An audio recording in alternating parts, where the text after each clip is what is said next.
She said it like she was confessing a crime, not asking for help, and it took me the rest of that week to understand why a single sentence from a woman I barely knew could rearrange everything I thought I wanted out of a quiet life.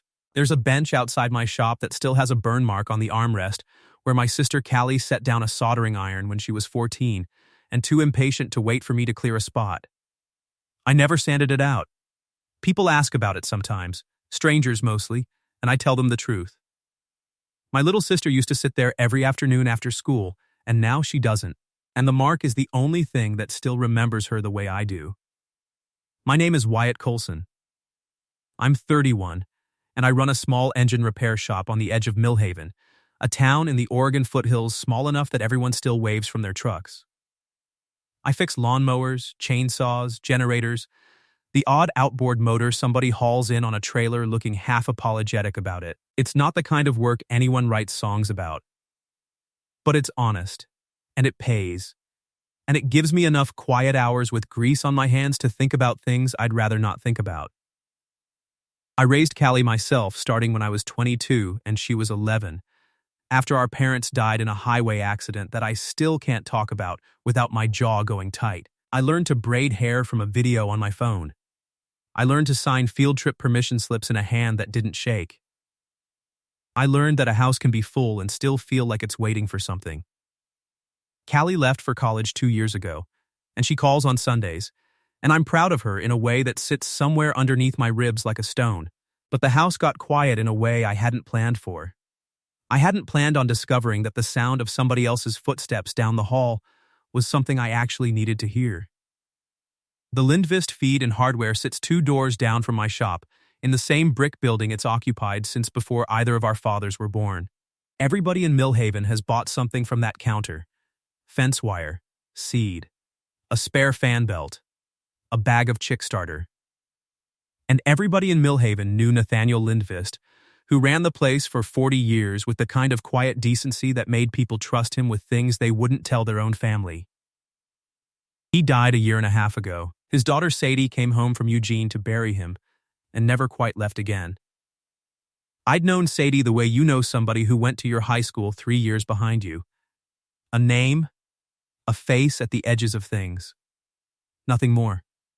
She used to help her father stock shelves on weekends, back when she was 17, and I was 20 and too busy being a stand-in parent to notice much of anybody. When she came back for the funeral, I noticed. I told myself it was just the kind of noticing you do at a funeral, when everybody looks a little more human than usual. I kept telling myself that for longer than I probably should have. She was standing outside the store when I saw her that Tuesday evening, hands wrapped so tight around a folded piece of paper that her knuckles had gone pale. The streetlight over the hardware store buzzed and flickered the way it always did, and in that stuttering light I could see her shoulders shaking, though she wasn't making a sound. I almost walked past. I told myself it wasn't my business. Then she looked up and saw me, and something in her face made it my business anyway.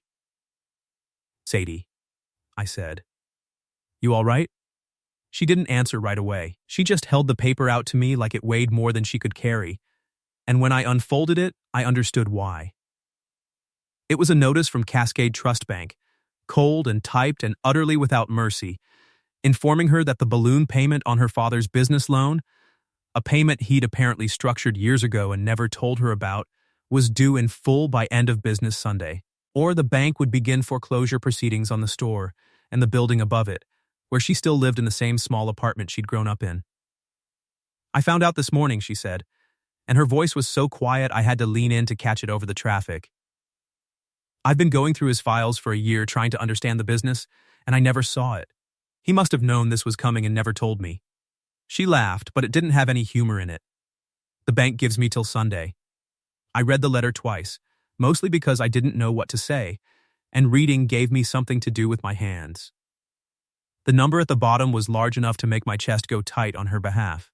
I looked up at her, standing there in the buzzing light with her father's whole life folded up in her hands, and something in me that had been quiet for a long time decided it wasn't staying quiet anymore. "Come inside," I said. "Let's figure out what we're actually looking at before either of us decides anything." She hesitated, the way people do when they've spent a year learning not to lean on anybody, and then she nodded, and I followed her into a store that smelled like sawdust and cut grass and every Saturday morning I'd ever spent in Millhaven. We sat at the little desk in the back office where Nathaniel used to do the books, under a corkboard still pinned with faded photographs and a calendar 2 years out of date. Sadie spread out ledgers and bank statements like she was hoping the numbers might rearrange themselves into something kinder if she looked hard enough. She was 28, though something about the set of her shoulders made her look older that night. Her hair had come loose from its knot, and there was a smear of dust along her jaw she didn't know was there, and I found myself wanting to reach over and wipe it away for reasons that had nothing to do with the bank. "I don't understand how he let this happen," she said. "He never missed a payment in his life. He used to lecture customers about paying their tabs on time." "Maybe he thought he had more time," I said. "Maybe he thought he'd fix it before it ever got to you." She looked up at me sharply, like the idea hadn't occurred to her, and something in her face cracked just slightly before she caught it and pulled it back together. "That sounds like something you'd know about," she said. "Fixing things before anyone else has to." I didn't answer that directly. Instead, I asked her the question that had been sitting behind my teeth since I read the letter. Is there any way to raise it? Family? Savings? Anything? She shook her head slowly. "There's nothing left. He put everything back into the store the last few years. I've been living off what little I make managing it, and that's barely enough to keep the lights on." She pressed the heels of her hands against her eyes for a moment. "I keep thinking if I just work hard enough, something will change. But Sunday isn't going to wait for me to work hard enough." I sat with that for a long moment, looking at the numbers on the page, at the photograph of Nathaniel pinned crookedly to the corkboard, laughing at something outside the frame.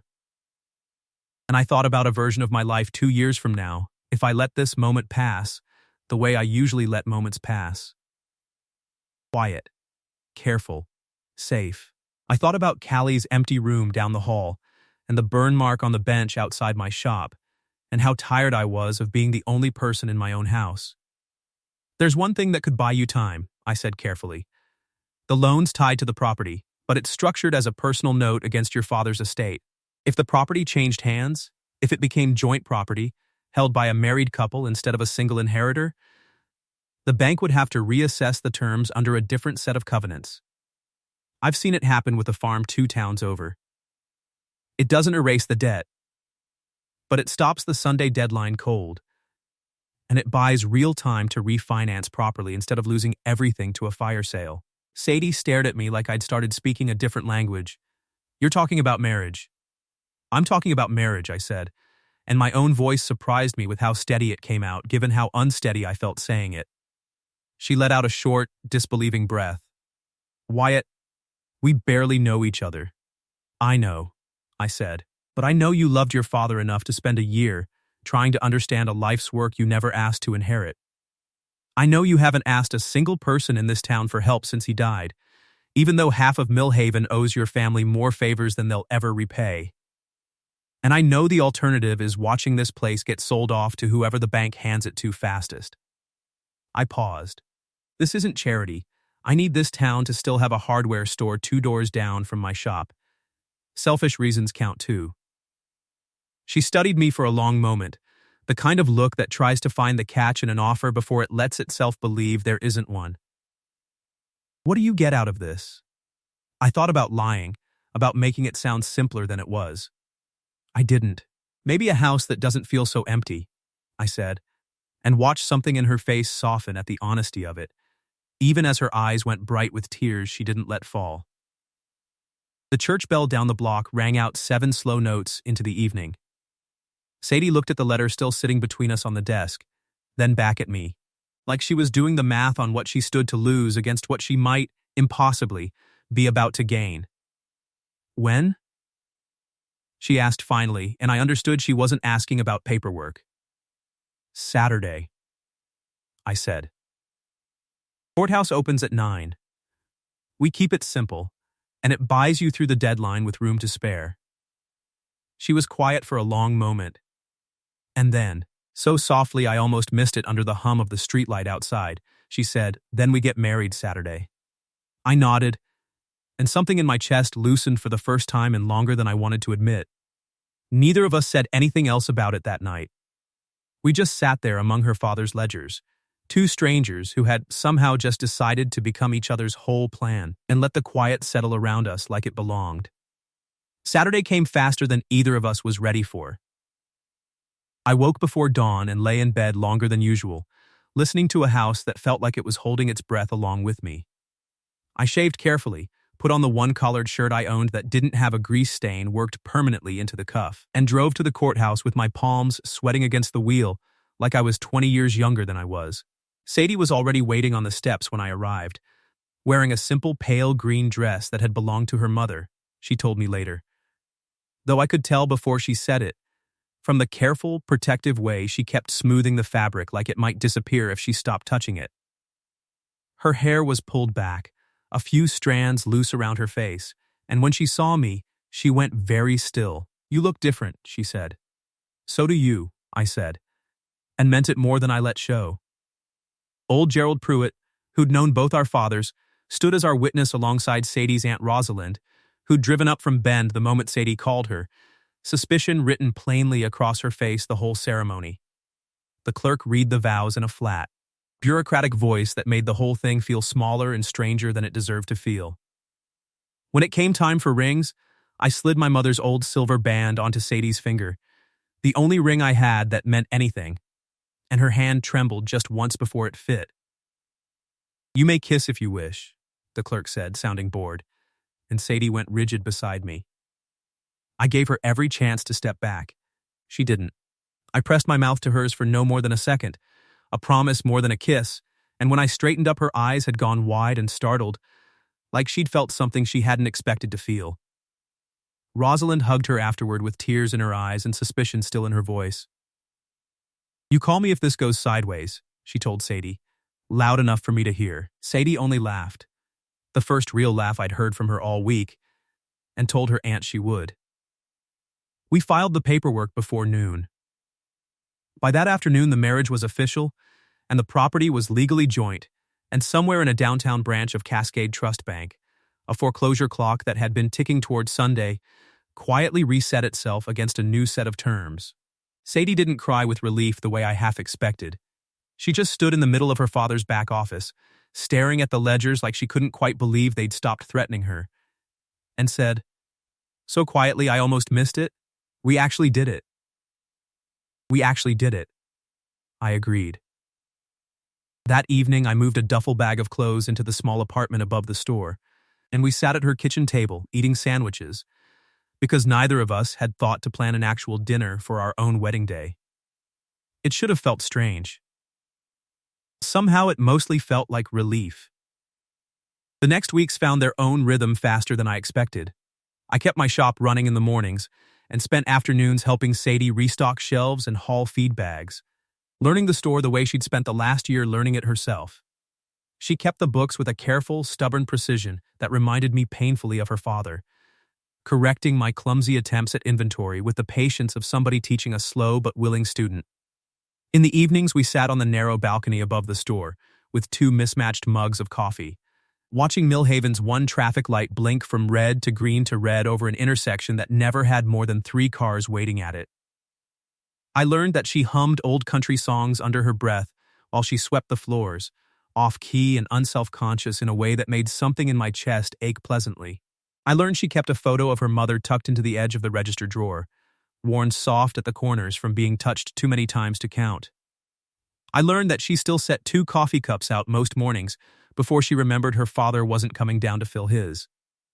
One evening, restocking the back shelf together, a box of nails slipped from her hands and scattered across the concrete floor in a bright metallic rush. She stood there for a second, staring at the mess, before crouching down without a word and beginning to pick them up one by one. "Leave it," I said. "I'll get it." "I dropped them," she said. "I'll pick them up." Her voice had gone tight, and I understood, watching her, that this wasn't really about the nails. I crouched down next to her anyway, close enough that our shoulders touched, and started gathering them alongside her. "You've been running this place alone for a year," I said quietly. "You're allowed to drop something once in a while." She looked over at me, and for a moment something vulnerable passed across her face before she managed a small, tired smile. I'm not used to somebody else being here to catch what falls. Get used to it, I said. And she laughed. A real laugh this time, soft and surprised. And something between us settled a little deeper into place. There was a Sunday that second week when the rain came down hard enough to keep the store empty all afternoon, and Sadie pulled an old radio out from behind the counter, one that had belonged to her father, and tuned it to a station that only played scratchy old country records. She hummed along under her breath while she rearranged the seed display, and I found myself pretending to check inventory just so I had a reason to stay in the same room and listen. At one point, she caught me watching and went pink straight up to her ears, covering it by tossing a rolled-up seed catalog at my chest. "You're supposed to be counting fence staples," she said. I got distracted, I admitted, and didn't bother pretending otherwise. She laughed, and the sound filled the empty store in a way that made the rain outside feel like it belonged to some other colder world. Later that evening, when the storm knocked the power out along the whole block, we sat behind the counter with a single flashlight propped between two paint cans, eating crackers straight from an open sleeve, because neither of us had thought to cook. She told me about her mother, gone since Sadie was 9, and how her father had never remarried, had just quietly folded the job of two parents into one steady, unhurried man. I told her about the year after our own parents died, about learning to braid Callie's hair from a video at midnight because she had a school picture the next morning, and I hadn't had the first idea how. Sadie listened without trying to fix anything, which I was starting to realize was its own kind of gift. "You raised her," she said quietly, when I'd finished. "That's not something people talk about enough. Raising somebody when you're barely finished growing up yourself. Neither is running a hardware store by yourself at 28 because your father never got around to telling you the truth about his books," I said. She smiled, small and tired, and reached over to turn up the radio instead of answering, and we sat like that until the power came back on, close enough that our shoulders touched and neither of us moved away. It was near the middle of that second week that I noticed the black sedan parked across the street more than once, idling long enough to be deliberate. Sadie noticed it too, though she didn't say anything about it until the third time, when she came back inside from restocking the sidewalk display looking pale and unsettled. "That's Marcus Hale's car," she said. "He's been circling the block." I didn't know the name then. I would, soon enough, and not fondly. Marcus Hale walked into the store 2 days later, wearing a suit that looked expensive even against the muted backdrop of feed sacks and fence posts. He was maybe 35, polished in the particular way of a man who'd never had to fix anything with his own hands. And he smiled at Sadie like he already owned the conversation before it started. "Sadie," he said, "I heard about your arrangement." His eyes flicked to me with something between amusement and calculation. "I have to say, it's an elegant little maneuver. Buys you time with the bank. Clever. What do you want, Marcus?" Sadie's voice had gone flat and careful, the tone of someone bracing for something. "I want to make you an offer before this gets more complicated than it needs to be." He set a folder on the counter between them, sliding it toward her with 2 fingers. "My family's development group is prepared to purchase the store and this entire block at a very fair price. Above market, in fact. You could pay off whatever's left of your father's debt, walk away with real capital, and start fresh somewhere that isn't held together by a marriage of convenience." Sadie didn't open the folder.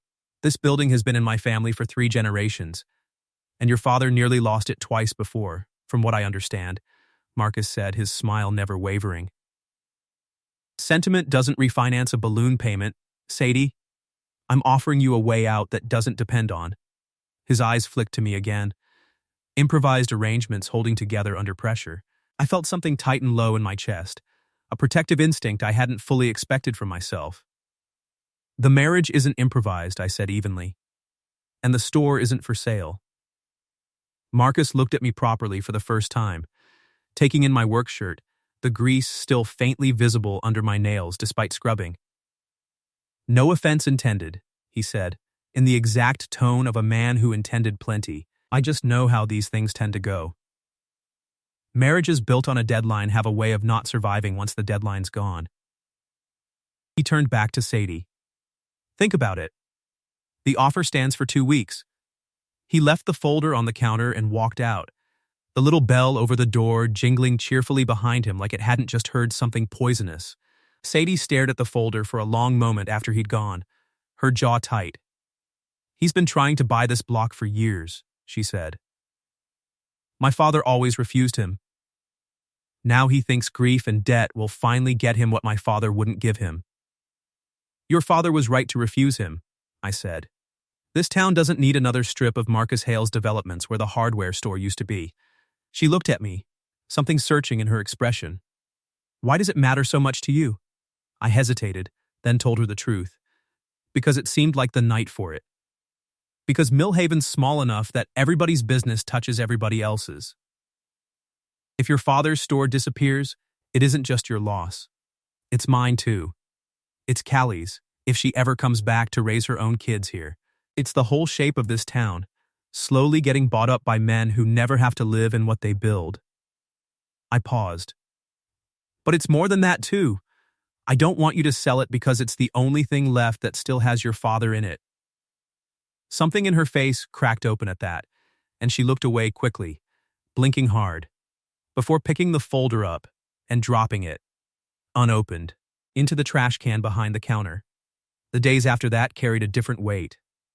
Sadie grew quieter in the evenings, and I noticed her going through her father's old correspondence with a new, careful urgency, like she was hunting for something specific. It was nearly a week later, restocking the storeroom late one night, that she found it. A slim folder tucked behind a decade of old tax paperwork, marked only with her father's small, careful handwriting. Hale offer refused. 2019, 2021, 2023. Inside were 3 separate letters from Marcus Hale's father, each one increasingly aggressive. Each one refused in Nathaniel's own steady hand, along with a private note to himself that Sadie read aloud to me, in a voice gone thin with emotion. "If they ever come after Sadie the way they've come after me, tell her the land isn't the only thing worth protecting. Tell her I said no, because saying yes would have meant this whole street belonged to people who never once asked what it needed. Tell her I'm sorry I didn't live long enough to say it myself." Sadie sat down hard on an overturned crate, the letter trembling in her hands. "He knew," she said. "He knew they'd come for me eventually. He just never got the chance to warn me himself." I knelt down in front of her, taking the letter gently from her shaking hands and setting it aside so I could hold both of hers instead. "He warned you the only way he had left," I said. "He just did it before you knew you'd need it." She looked at me, tears finally spilling over, unguarded in a way I hadn't seen from her yet. "I keep thinking I'm going to run out of ways to miss him," she whispered. "And then I find something like this, and I miss him all over again like it's brand new." "That's what love does," I said quietly. "It doesn't run out. It just finds new rooms to live in." She leaned forward then, resting her forehead against my shoulder, and I wrapped my arms around her carefully. "The way you hold something you're afraid might come apart if you hold it wrong." We stayed like that a long while. The storeroom lit only by a single bare bulb, her father's old letter resting on the crate beside us like a quiet witness. It was nearly 2 weeks after that when the second harder blow came. Marcus Hale's offer deadline passed unanswered, and 3 days later the bank called Sadie directly. Not about the loan which was holding steady under the new terms, but about a formal complaint that had been filed questioning the legitimacy of our marriage. Someone had reported us for fraud, alleging the union was staged purely to manipulate loan covenants. The letter demanded an in-person review at the county courthouse within the week, with the implicit threat that a finding against us would void the reassessment and reinstate the original Sunday deadline retroactively, plus penalties. Sadie read the letter twice at the kitchen table, her hands gone cold. "It was him," she said. "Marcus filed this. I know it was him." I felt something harden in my chest, quiet and resolute rather than angry. "Then we go to that review and we tell the truth," I said. "Not the version that sounds convenient. The actual truth. What if the truth isn't convincing enough?" Her voice cracked slightly. "What if 2 weeks of us living together doesn't look like enough to a stranger deciding whether we're real?" I reached across the table and took her hand, the silver ring catching the kitchen light. "Then we make sure it is enough," I said. Because whatever this started as, Sadie, it isn't staged anymore. Not to me. She looked up at me sharply, something uncertain and hopeful moving behind her eyes, but she didn't answer, and I didn't push her to. Some things need to arrive in their own time, and I could feel this one arriving slowly, the way morning arrives, not all at once, but in a gradual, undeniable lightening at the edges of things. The review took place in a small county office 3 days later, in front of a tired-looking administrator named Ellen Boyce, who had clearly seen every version of a marriage of convenience complaint there was to see. She asked us questions in a flat, procedural voice: how we met, how our days were structured, whether we shared finances, whether we slept under the same roof. Sadie answered honestly, her voice steadier than I expected, describing the store, the ledgers, the nights on the balcony with mismatched coffee mugs. When Ellen turned to me and asked, almost as an afterthought, why I had proposed the arrangement in the first place, I found myself answering without any of the careful reserve I usually kept around strangers, because I watched a woman about to lose everything her father spent 40 years building, and I had a way to buy her time, and it felt wrong not to offer it, I said. But if you're asking whether it stayed just an arrangement, no, it hasn't. I don't know exactly when it stopped being that. Maybe the night she found her father's letter and I realized I wanted to be the person she leaned on when she found things like that. Maybe every ordinary evening since, watching her run that store the way he would have wanted it run. I looked at Sadie, who was watching me with wide, unguarded eyes. Whatever this started as, it's not staged. I'm not interested in stepping out of it once the deadline pressure's gone. Ellen studied us both for a long moment, then made a note in her file and told us the complaint would be dismissed pending a standard follow-up review in 6 months, which she said, not unkindly, was purely procedural at this point. We walked out of that office into the gray afternoon light, and Sadie let out a long, shaking breath. "You meant that," she said. "It wasn't a question." "I meant every word of it," I said. She looked at me a moment longer, then closed the distance between us and kissed me, not the careful, promise-shaped kiss from the courthouse steps, but something warmer, surer, deliberate in a way that left no room for either of us to pretend otherwise afterward. When she pulled back, her eyes were bright. "I've been trying not to fall for you since the day you offered me a way out of my own family's debt," she admitted. I told myself it was gratitude. It stopped being gratitude a long time ago. "Good," I said, "because I've been failing at the same thing since about the second week." We walked back to the truck hand in hand, and for the first time since that Tuesday evening under the buzzing streetlight, the weight in my chest had turned from worry into something that felt, impossibly, like hope. 2 nights before the review, unable to sleep, I found Sadie sitting alone at the kitchen table with her father's ledgers spread out in front of her again, though there was nothing left in them she hadn't already memorized. She wasn't looking at the numbers. She was looking at the review letter, turning it over in her hands like she could wear the thread out of it if she touched it enough times. "What if they decide against us?" she said, not really a question. "What if 6 months from now I lose this place anyway, and I've dragged you into a marriage for nothing?" I sat down across from her and took the letter gently out of her hands, setting it face down on the table between us. "Then we'll have lost it together, having actually tried, instead of you losing it alone the way you were about to before I showed up on that street," I said. "But I don't think that's what's going to happen. I think Marcus Hale is scared of losing a fight his father's been trying to win for 3 generations, and scared men make sloppy complaints that don't hold up under a tired county administrator's questions." She managed a small, unsteady laugh. "You sound very sure for a man who fixes lawnmowers for a living. I'm sure about the parts I can control," I said. "I can't control what Ellen Boyce decides. I can control showing up and telling her the truth, whatever that truth turns out to be by then." I paused. For what it's worth, my truth's gotten a lot less complicated the last 2 weeks. She looked up at that, something soft and uncertain moving across her face in the low kitchen light, and didn't ask me to explain further, though I could tell she'd heard exactly what I meant. Marcus Hale did not take the dismissed complaint quietly. He showed up at the store 2 days later, his composure fractured in a way I hadn't seen from him before, and demanded to speak to Sadie alone. I stood at the end of the counter, close enough to hear, far enough to let her handle it herself. "You could have taken the offer and walked away clean," he said, his voice tight. "Instead, you're going to lose this place anyway, once people start asking harder questions about how convenient the timing of that marriage was." "There's nothing left to ask," Sadie said calmly. "The review cleared us. And I know it was you who filed it." Something flickered across his face. Not denial, but a flash of something almost like desperation. "My father's been on me for years to close this deal," he said, quieter now. "Every property on this block, except yours, belongs to us.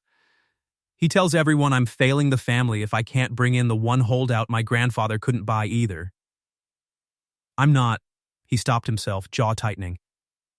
"It's not personal, Sadie. It was never personal. It's been personal to my family for 3 generations, Sadie said, not unkindly but without giving an inch. "I'm sorry your father's put that weight on you. But it doesn't belong on me, and it isn't going to move me off this land." Marcus stood there a moment longer, something in his shoulders sagging slightly, the polish cracking just enough to show the tired, cornered man underneath it. Then he nodded once, picked up the folder he'd left untouched on the counter for 2 weeks, and walked out without another word. He didn't come back. The following weeks settled into something steadier than either of us had dared hope for. Sadie negotiated a proper refinancing with the bank, using the extra time the marriage had bought to secure terms that actually made sense for a business her size. Terms her father had never had the chance to negotiate for himself. Business at the store picked up. Word travels fast in a town like Millhaven, and half of it seemed determined to shop there out of quiet loyalty once the story of the foreclosure notice got around. I kept my shop running 2 doors down, and most evenings found us back on that narrow balcony with our mismatched mugs, watching the town's one traffic light blink through its patient cycle. One evening in early autumn, restocking the front window display together, Sadie paused with a box of canning jars in her hands and looked at me for a long moment. "You know what today is?" she asked. I thought about it, then realized. 6 months, I said. "Since the courthouse." She set the box down carefully and came to stand in front of me, taking both my hands in hers. "I keep thinking about that night you found me outside the store with that letter," she said. "I was so certain my whole life was about to collapse. And instead I got this." She gestured at the store around us, at the 2 of us standing there, at the whole unlikely shape our lives had folded themselves into. "I don't know how to say thank you for something this big without it sounding small." "You don't have to say thank you," I said. "I didn't do it to be thanked. I did it because somewhere between finding you crying under that streetlight and tonight, you became the reason I stopped feeling like I was rattling around an empty house."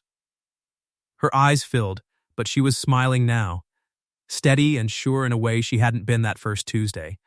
"I love you," she said, like she'd been carrying the words for a while and had finally found the moment brave enough to hold them. "Not because you saved the store, because of everything after.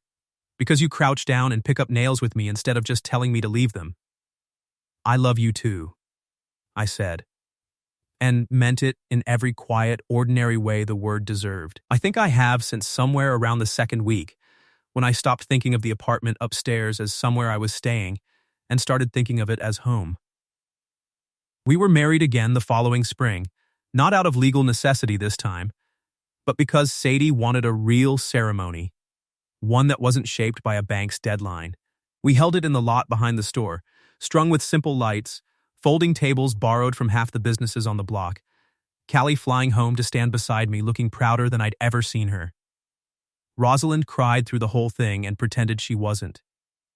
Old Gerald Pruitt gave a toast that ran twice as long as anyone expected, and nobody minded. Standing there under those lights, watching Sadie walk toward me in her mother's dress, I thought about the burn mark on the bench outside my shop, the empty chair at my kitchen table for 2 years, the quiet I'd told myself I'd learned to live with. I thought about a woman standing under a buzzing streetlight with a foreclosure notice shaking in her hands, and how close I'd come to walking past her the way I'd told myself was safest. Some love stories start with fireworks and perfect timing. Ours started with a bank's deadline, a folded letter, and 5 words whispered under flickering light that I answered before I'd even finished understanding what I was offering. But we built something real out of what began as rescue. And standing there with her hand finally, permanently in mine, I understood that the house wasn't empty anymore. And it never would be again.